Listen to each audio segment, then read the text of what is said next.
Gambhira bridge એ દુર્ઘટના જે કદાચ ગુજરાત ક્યારેય નહીં ભૂલી શકે। 21 લોકોનો ભોગ લઈ લીધો, હજી પણ એક મૃતદેહ તંત્ર બહાર નથી કાઢી શક્યું અને ઓપરેશન આટોપી લીધું છે। ને એ બધા વચ્ચે બીજું એક આશ્ચર્ય એ થયું કે બ્રિજના બંને છેલ્લે દિવાલો ચડી દેવામાં આવી છે, જ્યારે કે જે રેસ્ક્યુ વ્હીકલ્સ હતા એ અત્યારે પણ બ્રિજની ઉપર હતા અને એ બ્રિજમાંથી બહાર નીકળે એ પહેલા જ દિવાલો ચડી દેવામાં આવી અને લોકોને આશ્ચર્ય થયું। અને જ્યારે તપાસ કરી તો ખબર પડી કે આના આદેશ ખુદ કલેક્ટર દ્વારા આપવામાં આવ્યા હતા। અને જ્યારે પૂછવામાં આવ્યું કે કલેક્ટર સાહેબ, આ વાહનો જે અંદર ગયા છે રેસ્ક્યુ માટેના એ બહાર કેવી રીતે નીકળશે, તો કે ત્યારે દિવાલ તોડી નાખીશું ને એમને બહાર લઈ લઈશું।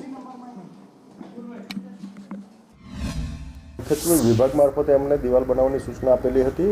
અગત્યનું એ છે કે આ દિવાલ જે છે તદ્દન હંગામી દિવાલ છે, જેનાથી આપણા જે ઘણા બધા ત્યાં અત્યારે હાલના તબક્કે લોકો જોવા જાય છે અને સીધા બ્રિજ ઉપર જતા રહેતા હોય છે। બેરિકેડિંગની વ્યવસ્થા કરી, પોલીસ વ્યવસ્થા હતી, પણ આમ છતાંય અમુક વખતે સ્ટાફ પોતે પણ જોવા જતા હોય છે અથવા તો અન્ય વ્યક્તિઓ પણ ત્યાં જતા હોય છે। વધારાની મૂવમેન્ટ આપણે રિસ્ટ્રિક્ટ કરી શકીએ એ જ હેતુથી આપણે ત્યાં ટેમ્પરરી તદ્દન હંગામી